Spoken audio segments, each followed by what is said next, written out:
A little preface. My sister-in-law has an almost one-year-old baby, who we will call Cute Nephew. She and the baby daddy broke up a couple of months ago, but sister-in-law was always and demanding throughout the entire relationship. Even got to the point where she broke or burned all of his stuff while she was pregnant, including his new Xbox One, which he saved 4 months to buy. She didn't let anyone know she was pregnant until she started to show, 6.5 months, and had remained unemployed and dependent on mother-in-law and her baby daddy, but wasn't preparing even the slightest to make sure the kid was brought into the world well. So she's the main crazy one here, but the situation itself involves mother-in-law being enabling and demanding. Me and future dear husband, who I just straight up call my dear husband. I'm almost 20 now and we've been together since I was just barely 13 and he was 16, and we've lived together for a year. Got a call around 6:30 p.m. when he had just gotten home from work, and I was already stressed to high hell about some clients. I'm an insurance agent, and some essays I needed to finish for my witchcraft classes at my local metaphysical shop. It's mother-in-law, and she says that sister-in-law got arrested for and domestic violence. Sister-in-law went to drop off Cute Nephew at baby daddy's house and got into an argument, and subsequently kicked his butt. He didn't fight back. 1, because he's smart, and 2, he was holding their baby. Mother-in-law proceeded to tell us to call a lawyer to work on her case. Number 1, its pastime law office is closed. And number 2, she hasn't even been booked yet. She's in a holding cell. We don't even know what her official charges are. There's nothing we can even do at the moment for her but wait to hear how much the bond is and what her charges will be. But nope, she tells us, call a lawyer to work on our case right now. Click. What the duck, mother-in-law? We know that no pro bono lawyer will take her case because it's set in stone, and she can't afford a lawyer out of pocket. So we do as much research as possible into what her charges could be given the situation, the punishments, and the costs associated. Mother-in-law calls back. What's the situation? We tell her we've done some research and that it isn't looking so good. She's probably going to be charged with a first-degree misdemeanor, and if she's lucky, only get out with parole. Well, call back when the lawyer says something better. Click. Dude, seriously, what the duck, mother-in-law? We try calling her back, but she keeps rejecting our calls. Eventually, 2 hours later, we get a call back. Her bail is $4,000. How soon can you get the money to me? Record scratch. What? What makes you think we're bailing her out? Something, family. Something, you never help us. Family. Guilt-tripping about dear husband's deceased father would do it for them. Family. You have more money than us. Dude, until Friday, we only have $3 to both our names combined. She's going to have to talk to a bail bondsman and pay 10% down with 35% interest, or wait the 3 days in jail required until she's released. The county law states, unless it's a felony, she'll be held for 3 days minimum, or until her court date is scheduled, whichever is later.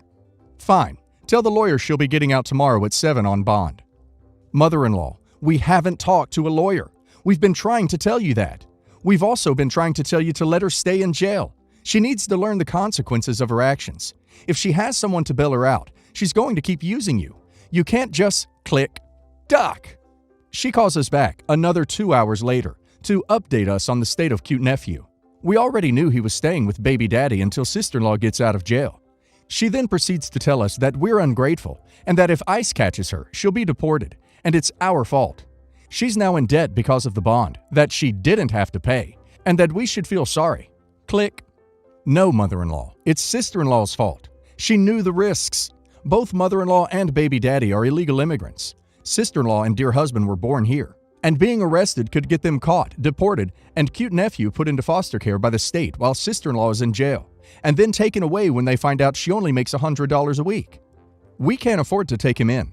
Sister-in-law demands help from others when she doesn't put in the effort to take care of her own child herself. And now, mother-in-law and baby daddy and his family, parents and 6 siblings, all undocumented, might get deported. And you're saying it's our fault? No. Duck no. If mother-in-law wants to keep bailing her out, that's on her. She has no business around a child, and hopefully will lose custody. If mother-in-law is risking deportation to allow sister-in-law to act a fool, those are the consequences she's risking. None of those things are you or future dear husband's responsibility or problem. Quite frankly, unless you guys want to be considered for custody if baby daddy gets deported, I distance myself from this situation in a big way. Nothing about this looks like anyone in the family is keeping Cute Nephew, and you don't need mixed up in it. Stop doing research for them and don't contact a lawyer. You don't have the means to pay for one, and again, not your responsibility. My husband, 35, does not have a car. He sold his old one to help pay for his brother's wedding. I did not agree on this, but he had this car before we got together, so it's not a shared property. Besides that, I have my own car, so that did not affect me until my husband started complaining about having to commute to work and hang out places. He tried to get me to let him drive my car several times, but I stood firm and put a boundary, making him understand that my car will never be driven by him. One of the reasons why is because of how bad his driving is. His brother lives out of town. My husband asked if he could drive my car to the wedding, but I refused. But not because I'm not invited. Another story for another day. But because, like I said, my car is off limits. He threw a fit, calling me unreasonable to let him take public transportation because he can barely stand it for 10 minutes, let alone hours. I said it wasn't my problem, which irritated him, but made him stop arguing about it. The day that he was supposed to travel out of town, I woke up at 10 a.m. and couldn't find my car key. I went outside and couldn't find my car either. I was beyond pissed. I called him, and like I expected, he took it and was on his way to the other town. I lost it and told him I gave him no permission to take it for a whole 5 days, and said that if he won't turn around with it and come home, then I'd call the cops and report it missing. His response was, "You wouldn't dare do it because you know what would happen." I hung up on him, then immediately called the police and told them about my situation. I did not tell them my husband took it because they'd think it's a family dispute and decide to not get involved. I just reported it missing. 2 hours later, I got a call from my husband saying he was back in town and was being held at our local police station. I went to the station and talked to the cops.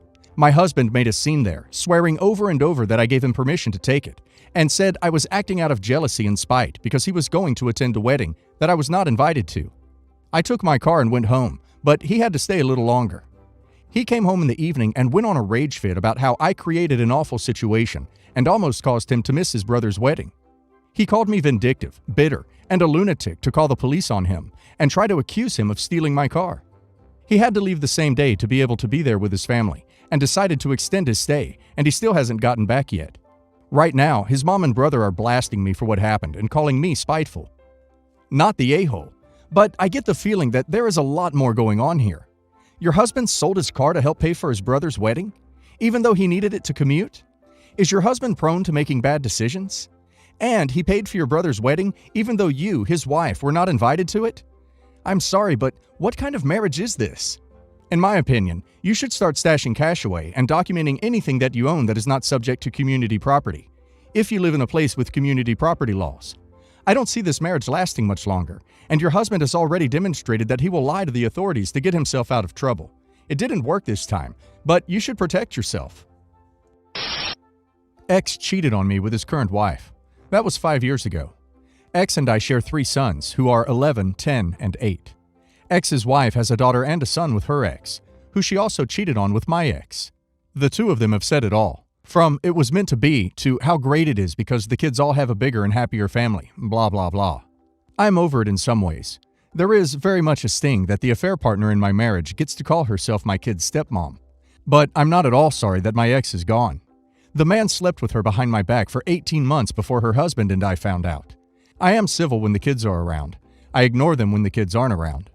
This whole thing happened over ex's parents. They were disgusted with him for cheating. Mother-in-law told him that he destroyed his kid's foundation, that leaving a spouse is never easy and divorce is hard for kids anyway, but when you add conflict in the way of cheating, you take something from a child that they rarely ever get back, and that's parents who still care about each other and want the best for each other despite not being together. They stayed very close with me and haven't welcomed ex's wife at all, nor have they been involved in ex's life since, really, or as stepkids. It bothers her a lot. My youngest son won an award in school a couple of weeks ago. Ex and his wife were there, so was I. Ex's wife ended up coming up to complain to me because both mine and ex's parents showed up briefly, spoke to my son, then to me, and left. She was saying how unfair it is, how her kids don't understand why ex's family have nothing to do with them and why they never see them, but they know my kids have a relationship. She said ex's family love me. It hurts her feelings to feel not good enough. I'll be honest, I rolled my eyes first, but then I laughed because she seemed to expect sympathy or help from me. Laughing at her pissed her off. I've heard from her and my ex since that I was rude. I should care about the kids at least, and I am not thinking of my kids when I keep bad blood between us and laughing at her suffering. One part of me doesn't care and believes I'm fine once my kids couldn't see it. Another part of me wonders if I was an a-hole to laugh at her. Am I the a-hole? Not the a-hole. So, like, she ruined your marriage. I know he did as well. But wants you to now help her out? The nerve. And she's lucky you just laughed. Proud of you for not saying what you really wanted to say after all this time. Not the a-hole. Not the a-hole. Your in-laws sound like great people. They know who the mother of their grandchildren is and have never given up on you. The ex's new wife is just upset that there are consequences for their actions and wants everyone to forget that she and your ex both tore apart their respective families and tried to patchwork their own big family. If you're civil in front of the kids like you say, then I am fully on board with your reaction. She and her kids already have 2 sets of grandparents outside of your in-laws. She just doesn't want the guilt of doing any wrong. A few years ago, it was revealed that my dad, 43, was cheating on my mom, 42, for the 3rd time. His philosophy is, it's not cheating because we didn't have sex, and she filed for divorce. The divorce was quite hostile due to his mistress pulling strings in the background, and he treated my mom and I like crap over the span of nearly 2 years. With my mom, he acted like your standard butthurt spouse who's pissed they're getting divorced due to their actions. I watched him throw fits at my mom for not getting his way, watched him try to literally take the router out of the house when online classes were still new and being worked out, and would get pissed I didn't take his side, etc. This boiled over when he sent me a text message practically disowning me, but then coming back 2 weeks later acting like we're buddies. My relationship with him was already on thin ice at that point due to his behavior, so at that point, I just said screw this, I'm done, and decided when my mom was finally out of there, I was cutting contact. He ended up marrying his mistress, who no one has really met, a month ago. Here's where things get tricky. My great-grandmother, his grandma, passed away due to cancer. Her daughter who took care of her had told the family that she wanted a celebration of life party, as opposed to a funeral. She was the life of the party and everyone loved her. She definitely wasn't the type to want the final party in her honor to be one sitting in a funeral home. My mom and I were invited and asked to join, and we were fully planning to, until my dad decided he wanted to bring his mistress to the party. I was pissed. I find it extremely inappropriate that he wants to bring his new spouse to the event to introduce her to everyone, and her being the one who tore our family apart no less. Note, my great-grandmother said very explicitly she wanted her nowhere near her family, and that him bringing his mistress to introduce would completely detour what the party is actually meant for. I said to him it's extremely disrespectful to bring the mistress to an event, knowing his grandmother's feelings on her. He said he wanted someone who would support him there, and that we don't get a say on who he brings, and is upset I'm not supporting it. Now my mom and I are on the fence of if we should go. We want to be there for my aunt and her family, and we would tolerate it if only he was coming. But I refuse to be anywhere near her, acting like she's my new stepmom, and I know my mom won't have anything nice to say if they're dumb enough to try and approach her, which they are. Would we be the a-hole if we don't go to the memorial party? My dad, a few other family members and friends, think we would be because the event is for my great-grandmother, and it's just a few hours of our life, so we can ignore them. Not the a-hole, but talk it out with your aunt first.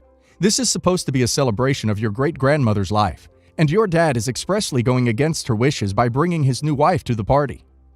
Not the a-hole. If you go and they are there, one of you will most likely cause a scene, and that's not good for anyone.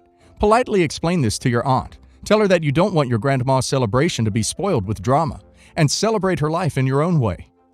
Not the a-hole. However, I would let the daughter know and uninvite your dad and not let his mistress in.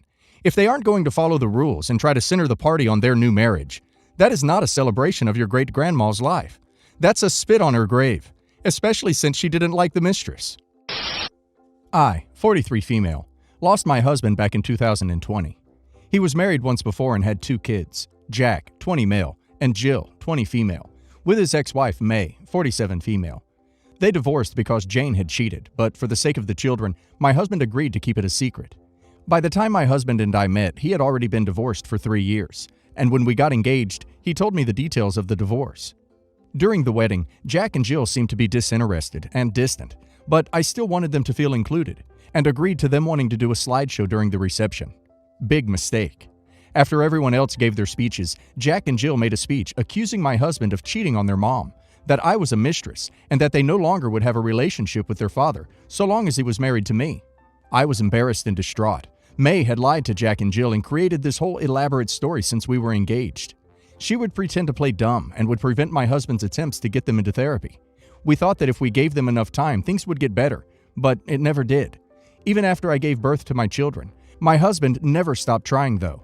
Jack and Jill were truly awful to me and my kids. My daughter Lisa, 7 female, had a stuffed elephant that she loved as a toddler. Jill literally snatched it out of her hands and ripped out its button eyes before tossing it out the window because Lisa was playing too loudly. I have a huge dog allergy, and Jack would insist on bringing his dog to family events, aka grandparents' house, or bring something that the dog rolled around in and place it in my car or on the bed that I would sleep in.